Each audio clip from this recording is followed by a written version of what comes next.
എന്താണ് കറാമ വൈബ്? പലപ്പോഴും പറയണമെന്ന് ആഗ്രഹിച്ചൊരു വിഷയമാണ് കേട്ടോ.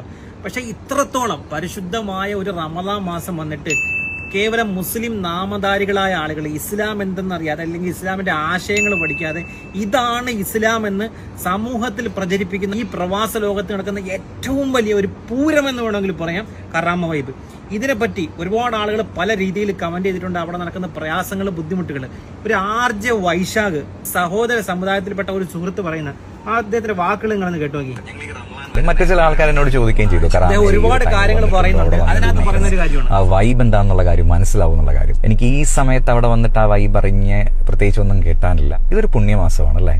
നമ്മൾ ഈ മാസത്തിന്റെ എല്ലാ പുണ്യവും റെസ്പെക്ട് ചെയ്തുകൊണ്ട് തന്നെ ഇവിടെ ജീവിക്കണം എന്ന് വിശ്വസിക്കുന്ന ഒരു വ്യക്തിയാണ് ഞാനൊരു ചെറിയൊരു എക്സാമ്പിൾ പറയാം. ഞാൻ റേഡിയോ സ്റ്റേഷനിലാണ് വർക്ക് ചെയ്യുന്നത്. ഞങ്ങൾ ഈ റംലാൻ വരുന്നതിന് ഒരു 2-3 ആഴ്ച മുൻപ് ചെയ്യുന്ന ഒരു വലിയൊരു പണിയുണ്ട്. ഞങ്ങളുടെ പ്ലേലിസ്റ്റിൽ നിന്ന് ഫാസ്റ്റ് നമ്പേഴ്സ് എല്ലാം ഞങ്ങൾ ഹോൾഡ് ചെയ്യും. ഫാസ്റ്റ് നമ്പേഴ്സ് ഹോൾഡ് ചെയ്യുന്നതിനോടൊപ്പം തന്നെ എന്തെങ്കിലും വൾഗാരിറ്റി ഉള്ള പാട്ടുകൾ ഉണ്ടെങ്കിൽ, അല്ലെങ്കിൽ മോശപ്പെട്ട എന്തെങ്കിലും വാക്കുകൾ, അല്ലെങ്കിൽ മറ്റ് ചില വാക്കുകളൊക്കെ യൂസ് ചെയ്തിരിക്കുന്ന പാട്ടുകൾ ഉണ്ടെങ്കിൽ ഞങ്ങളത് ഹോൾഡ് ചെയ്യും.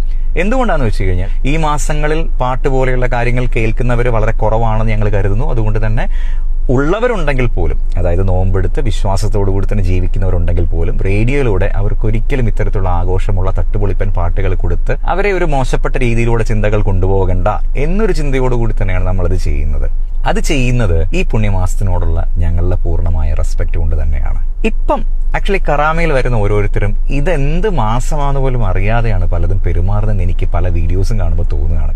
അവിടെ നടക്കുന്ന പരിപാടിയുടെ പേര് റംലാൻ സ്ട്രീറ്റ് ഫുഡ് ഫെസ്റ്റിവൽ എന്നാണ്. നമുക്ക് അവിടെ ഭക്ഷണം കഴിക്കാൻ വേണ്ടി ഒരുപാട് റെസ്റ്റോറൻറ്റ്സ് ഉണ്ട്. ഇഫ്താറിന് ഒരുമിച്ച് പോകും, സുഹൂറിന് നിങ്ങൾ ഒരുമിച്ച് പോകും, നല്ല ഭക്ഷണമൊക്കെ കഴിച്ച് തിരിച്ച് വീട്ടിലേക്ക് പോകും. പക്ഷേ ഇപ്പറഞ്ഞ ഡാൻസും പാട്ടും കൂത്തും ഒക്കെ തന്നെ നമുക്ക് വേറെ പല മാസങ്ങളും ചെയ്യാനുള്ള ഒരു ഓപ്ഷനും ഫെസിലിറ്റീസും ഇവിടെ ദുബായിലുണ്ടല്ലേ. അപ്പൊ അന്നേരം ചെയ്താൽ പോരെ? എന്തിനാണ് ഈ പുണ്യമാസത്തില് ആ മാസത്തിന്റെ എല്ലാ പവിത്രതയും നഷ്ടപ്പെടുത്തുന്നത്? എനിവേ, കറാമയിൽ വരുന്ന ആൾക്കാർ ജസ്റ്റ് ഒന്ന് ഇരുത്തി ഒന്ന് ചിന്തിക്കുക, നിങ്ങൾ ചെയ്യുന്നത് നല്ലതാണോ എന്നുള്ള കാര്യം. ഇതൊരു പുണ്യമാസമാണ്. ഈ പുണ്യമാസത്തിന്റെ എല്ലാ പുണ്യവും എല്ലാവർക്കും കിട്ടട്ടെ. ഇത്രയും സന്തോഷം. പലപ്പോഴും നമ്മളെപ്പോലുള്ള ആളുകൾ സമൂഹത്തിൽ ഇത്തരം കാര്യങ്ങൾ പറയുമ്പോഴാണ് പലർക്കും വിഷയങ്ങളായി വരുന്നത്. എന്നാൽ ഒരു സഹോദര സമുദായത്തിൽപ്പെട്ട അംഗം അദ്ദേഹം പരിശുദ്ധമായ ഇസ്ലാമിനെ എങ്ങനെയാണ് മനസ്സിലാക്കിയിട്ടുള്ളത്? എന്നാൽ ഇന്ന് മുസ്ലിമീങ്ങളുടെ ആളുകളുടെ ഭാഗത്ത് നിന്ന് ഇന്ന് സമൂഹത്തിൽ നൽകുന്ന ഇത്തരം തെറ്റായ ആശയങ്ങളും പ്രചരണങ്ങളും ആഘോഷങ്ങളും നമ്മളെല്ലാവരും ഇതിനെതിരെ പ്രതിഷേധിക്കണം. ഒരാൾ പോലും ദുബായിൽ പോകുന്ന അല്ലെങ്കിൽ കറാമ വൈബിലേക്ക് പോകുന്ന ആളുകൾ ഒന്ന് ചിന്തിച്ചതിന് ശേഷം മാത്രം പോകുക. ഏതെങ്കിലും സുഹൃത്തുക്കൾ ഈ പ്രവാസ ലോകത്തുണ്ടെങ്കിൽ ഈ ഒരു സന്ദേശം, ഞാൻ പറഞ്ഞതിൽ ഉപരി ഇദ്ദേഹം പറഞ്ഞ ഒരു സന്ദേശം സമൂഹത്തിൽ എത്തിക്കണം. അസ്സലാമു അലൈക്കും.